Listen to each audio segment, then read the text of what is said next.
Hello everyone. Alright, so we're back with another video and I wanted to talk about the man with the golden gun. We're going back to Bond again and it's the film's 50th anniversary, so it's an appropriate opportunity to talk about the film. A lot of people, I don't know, a lot of people write this one off. They say it's a lesser film. It's interesting. Of course, one of the things that people often level at the film is that the Bond franchise was originally a trendsetter, but this was a film that was in the era where it started maybe to follow trends rather than set new trends. So obviously we had Live and Let Die, which was jumping on the black exploitation scene.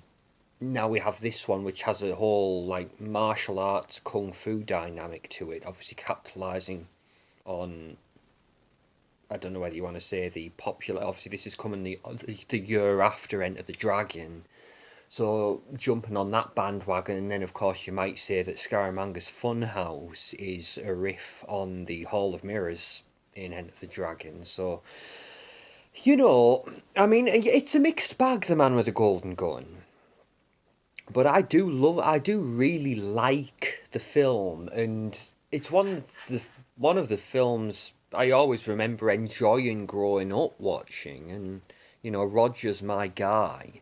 But I did a video a while back talking about Roger, and I was talking about the progression as he portrayed this character. And basically, to sum it up, obviously in Live and Let Die, from what I understand, the directive for Roger was just try, don't be a Sean Connery clone. Obviously, they tried that to a certain extent with George Lazenby, and in their eyes, it hadn't worked, even though, as time's gone on, a lot of people really took to George Lazenby. So obviously Roger was given this directive, and obviously there were very deliberate choices made in the film to distinguish Roger from Sean. And the thing that worked to Roger's advantage, obviously Roger was in his mid 40s at that point, and he'd had a long career in television, of course. So he was an actual actor. He had that very distinct advantage over George Lazenby. And obviously he kind of coasted through Live and Let Die, playing basically playing the character like he would have played Simon Templar. But then one of the things I said in my previous video is we get something really strange with the Man with the Golden Gun. I went even so far as to say I really don't know who Roger's playing in that film. But oftentimes comes across very dislike. And I do stand by that. I think of his performances as Bond, his performance in The Man with the Golden Gun is his most, I don't know whether you want to say mean spirited or basically, like he's very unlikable in that film. But then it finally clicked because obviously Roger kind of found his Bond in Spy Who Loved Me, and obviously that progressed through the rest of his films. But what I suddenly realised in Man with a Golden Gun, I think of Roger's performances of the character, the performance in this film is his closest to the Ian Fleming books, because obviously that's the thing. Ian Fleming's Bond is not a good guy. He operates very much within the morally grey area, and obviously the only reason we see him as the hero that we see him as is because he has this country's best interests at the forefront of his mind. We just happen to all want the same thing. But yeah, he's not a good guy, and obviously I think we capture that with Roger's performance in Man with a Golden Gun more than any of his other performances. And as you say, yeah, and with that comes the unlikability, and obviously you're thinking, well, this guy, oof, I mean, obviously Rogers said himself, one of the things he always pointed to was the scene where he basically has to manhandle Maud Adams. Obviously Roger didn't really, wasn't never really happy about that scene. Obviously it works for the character, certainly. But then you look at it through the lens and you think, well, hang on a second, because the character, if you want to talk in those terms that Ian Fleming was operating within when he when he created the character, she does pull a gun on him. You know, he goes. Fair enough, he sneaks into the hotel room, but you know, he doesn't come in aggressively. You know, but she pulls a gun on him and holds him at gunpoint, and then the first chance he gets, he disarms her, and then you know, so you can. So it's not as if he just went in there and just went from naught to 60 in a split second. No, it was like, well, hang on, there was a progression here. He went in there, and he just escalated accordingly. But yeah, that obviously it's interesting. It's very very interesting to see. And what I did want to talk about specifically in this video was there's a particular chunk of the movie. I do hold my hands up again. It is a mixed bag of a movie. There's some good, there's some bad, but there's a huge chunk, and it takes place towards the end. I mean, well, it's there's a lot of good stuff along the way, but we'll just we'll book we'll bookmark it. We'll bookend it, right? So we start from the moment where Roger Moore is flying to Scaramanga's Island, and then the other bookend will be when Roger and Britt Ekland get off the island and onto the junk ship. Okay, they're our parameters. So that whole chunk of film, I submit, is absolutely perfect. I wouldn't change a thing. It's honestly, it's firing on all cylinders for this entire chunk, and it's fantastic. And it's no coincidence that the lion's share of the dialogue, really, and most of the heavy lifting for this chunk of the film is done by Christopher Lee. Basically, a lot of this chunk of film has Christopher Lee basically showing Roger around the island, and Christopher Lee's been as charming as we've ever seen him, and he's having the absolute time of his life. He probably can't believe his luck in his mind as Christopher Lee, the actor, thinking, hang on a second, look at all this dialogue I'm getting. And Christopher Lee carries the whole thing. And again, this is no slight on Roger, because as an actor, one of the wonderful things that Alan Rickman always talked about as an actor, one of the key aspects is how you react. But you've got to admire Roger's, I don't know whether you want to say presence of mind, that he's really like, okay, yeah, this is Christopher Lee's time, so basically I've got to let him carry this, and I've basically got to follow accordingly. Also, remember, Roger Moore is the guy who was always consistently humble and to the point overly so, where he never give himself the credit that he should have given himself. Case in point in The Wild Geese, where he was actively campaigning that his character should have less dialogue and in favour of Richard Harris and Richard Burton, because it was Roger's view that they're the stronger actors by far. They should have more to do, because the film's going to be all the better for it. I don't necessarily think he was being fair to himself, but I think this was kind of an extension. You just let Christopher Lee carry it. He's one of those guys, you let him lead and you follow, because you're in perfectly safe hands. But the whole sequence where Christopher Lee's showing him around the island, showing him obviously the electrical power plant, de facto power plant that they've got set up there, brilliant. And then we get that really wonderful scene where he shows him where the Solex is. And then, of course, you get his golden gun on steroids, solar-powered gun. And again, here's another thing. Roger plays this scene beautifully, because he obviously takes him over to where the gun is, and he's going to give him a demonstration. And then, obviously, the panel opens up, and then we see where the gun's situated, and we see the seaplane. And the way Roger, and again, you've got to compliment John Barry's score. John Barry's score for Man with a Golden Gun is very, very good.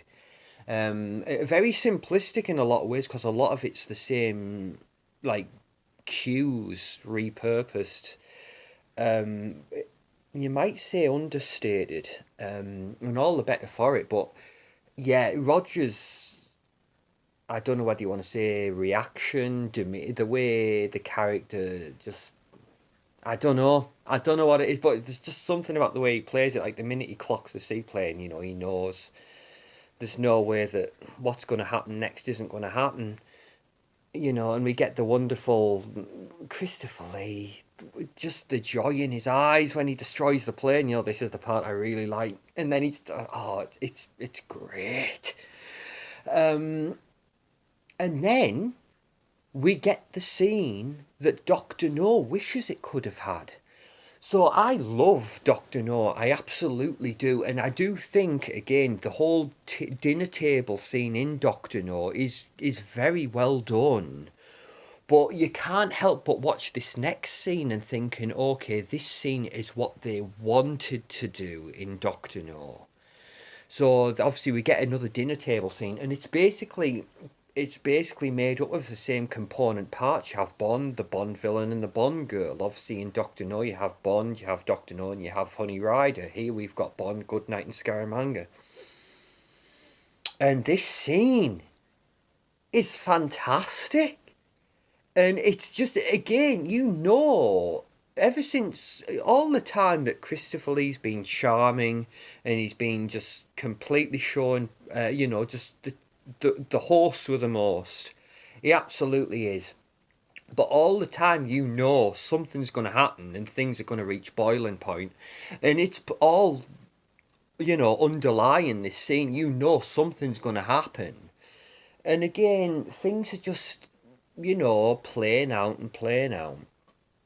And then obviously, Christopher Lee says something that obviously agitates Roger. Obviously, we're the best, Mr. Bond, obviously a couple of differences in our financial situations, and our, you having this sense of duty and loyalty that you follow blindly. But other than that, we're the same, and then that just obviously rubs Bond the wrong way. So then he starts getting uppity, and then it just, again, Christopher Lee, again, you talk about someone who never gave himself enough credit. Christopher Lee always said he considered himself terrible working with props. He always said he envied Peter Cushing because Peter Cushing could deliver his dialogue, smoke a pipe, read the paper, and hit all of his marks all at the same time. And it baffled Christopher Lee to know. Christopher Lee just never understood how Peter was able to do what he could do. But Christopher Lee's remarkable, and in this scene, it's so subtle because obviously they're having dinner. Bond passes a remark on the wine that they're having, and then Christopher Lee makes a note of it because obviously why wouldn't he? He has a pad there for wine notes, so he makes a note of it.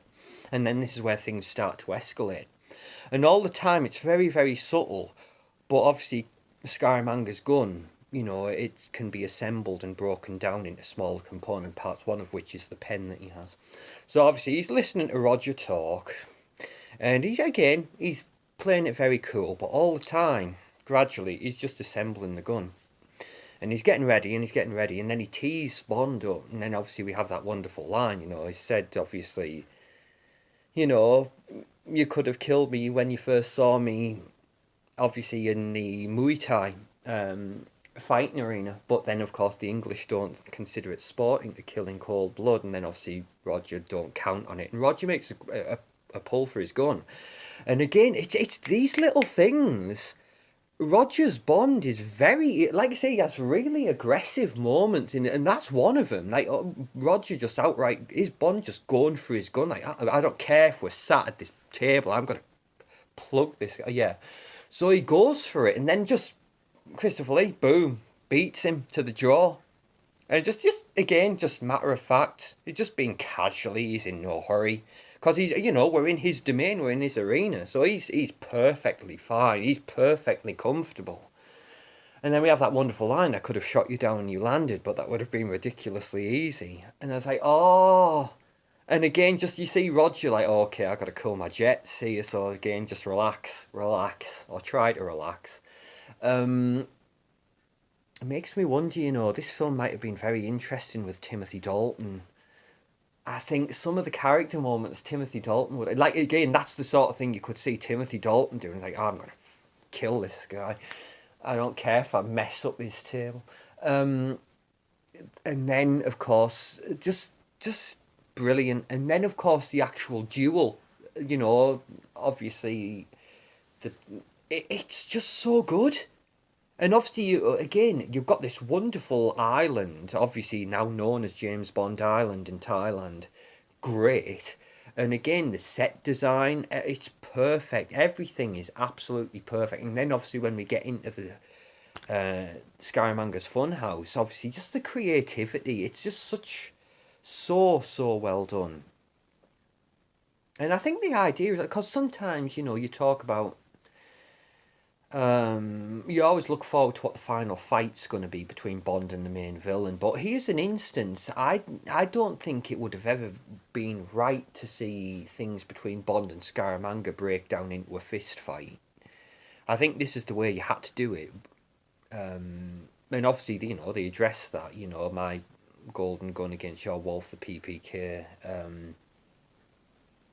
That's the way it had to be done, but it's very very good. And again, just Roger looks fantastic. That look where he's got, obviously, he has like the shirt unbuttoned, like unbuttoned. Roger looks fantastic in this film, man. I mean, he looked great in Live and Let Die, but I think this might be the. I mean, I always liked the way he looks in For Your Eyes Only. Obviously, he's looking older, but he still looks good. Whereas here, he looks great. But it's fun. And Christopher Lee. Christopher Lee's what, 51, 52 in this? Have you seen him? And again, like the whole opening title sequence as well, or the pre-title sequence, is just great. You've got Christopher Lee, he's in that tracksuit, and he's like, man, that is a guy in peak physical condition. He looks great. But, yeah, I just, man, I appreciate this film so much. And I'll go so far. Again, I've sat on this for a while because I wanted to make sure I wasn't jumping the gun and getting into all hyperbole. But that whole chunk of film, that's for me. That for me is the greatest Bond film ever made. I don't mind going on record with that. I absolutely. There's not a single thing about that chunk of film that I change. Everything is perfect, and I just wanted to sit here and chat about it for a bit. And again, I'd love to hear your thoughts on it, guys. Feel free, whether you're someone who loves the film, whether you're someone who doesn't like the film. Please feel free to share your thoughts. But thank you for indulging me. Again, it's always such a joy to talk about Bond, and think of this as like a part two to that previous video on Roger Moore. I think it was specifically, the video itself was in relation to the Wild Geese. But then obviously we inevitably got onto Bond, as we so often do. But yeah, that's pretty much it for this. I hope you've enjoyed it. And I will see you all in the next one, whenever that one may be. Thank you, everybody. Bye bye.